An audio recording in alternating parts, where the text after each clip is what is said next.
Um WhatsApp que é o 11-999-592-100. Se você sintonizar a TV Bandeirantes agora, vai ver o charmosíssimo Luiz Megali, o palestino Luiz Megali, com aquela sua barbinha, né? Aí no Café com Jornal. E também bom dia para a equipe do Café com Jornal, bom dia também para o Rafael Colombo e para toda a equipe do Band News TV. Está sintonizado no Band News TV. Vê agora as imagens do estúdio aqui da Band News FM em São Paulo. Bom dia, Carla Bigato, para você, para o Barão, mais uma vez. Bom, minha gente, dois assuntos que eu quero abordar aqui rapidamente na nossa abertura.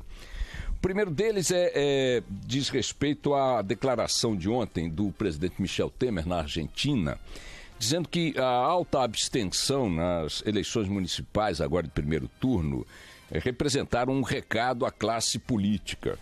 Temer sintetiza a natureza desse recado como algo que ele diz da seguinte forma: a sociedade, os eleitores, a população avisou aos políticos, sinalizou aos políticos que eles têm que parar de cometer eventuais ou incorrer em eventuais costumes inadequados. É uma linguagem bem temeriana para dizer o seguinte: a população está de saco cheio da classe política.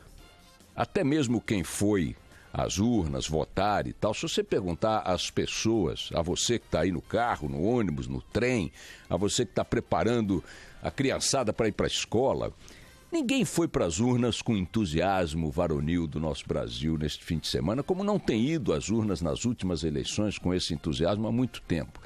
E assim é porque houve gradualmente, e não de agora, não é da era petista, a era petista acentuou essa desilusão, esse distanciamento, mas houve um divórcio, né, que foi sendo construído na classe política e pela classe política em relação à sociedade.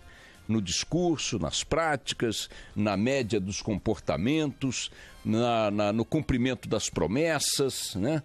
Nos procedimentos, nas condutas, sobre todos os aspectos.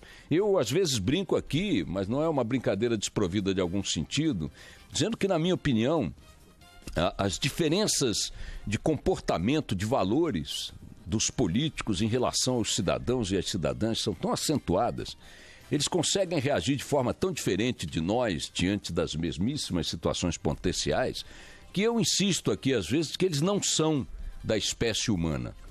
Eles são algum tipo de espécie animal, né, com certa compatibilidade talvez para a reprodução, para o discurso, para a expressão de fala, mas eles não são como nós. Um cidadão comum não aguentaria diante do espelho as verdades que são jogadas diariamente na biografia de muitos políticos brasileiros.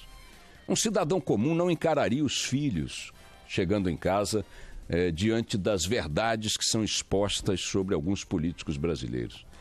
E ao contrário dessas reações compreensíveis de cada um de nós diante das nossas vergonhas, dos nossos medos, dos nossos constrangimentos, dos nossos parâmetros morais, diante dessas mesmíssimas situações, ao contrário de cada um de nós, eles não só dobram a parada, jogam na mesa, no pano verde das apostas dessas mesmas condutas, o dobro da ousadia, e ainda introduzem seus filhos, netos, bisnetos, primos, cunhadas, irmãos e tal no jogo político. Quer dizer, não apenas eles são uma espécie diferente de nós, embora parecidos conosco, como eles ainda se reproduzem numa escala que indica que eles não têm, de fato, nenhum constrangimento por estarem colocados diante da opinião pública da forma que estão colocados. Não se trata aqui de um discurso de criminalizar a política. A política é uma arte absolutamente indispensável, insubstituível para organizar as demandas das sociedades. Os partidos são insubstituíveis para organizar os políticos. Então não há crítica aí à arte da política, não há crítica à existência dos partidos, assim como não pode haver a substituição para a figura do político, que afinal de contas é aquele cidadão ou cidadã que se sente vocacionado para atuar nesse setor e que é insubstituível nesse sentido dentro do seu papel histórico. Nenhuma democracia sobrevive sem partidos, sem políticos e sem política. Mas muitas democracias vivem com partidos políticos e política diferente da que são praticados aqui. Nossos partidos se assemelham a balcões de negócio, a quadrilhas. Nossos políticos, em boa dose, a quadrilheiros. E a nossa política reflete a soma desses dois fatores iniciais. O que se pode esperar de uma arte praticada predominantemente ou marcadamente por organizações criminosas e seus integrantes, se não uma arte também criminosa? Mas não se trata, repito, de criminalizar a arte em si, o político em si e os partidos em si. Trata-se de discutir o tipo de políticos, de política e de partidos que nós temos aqui no Brasil, construídos por eles.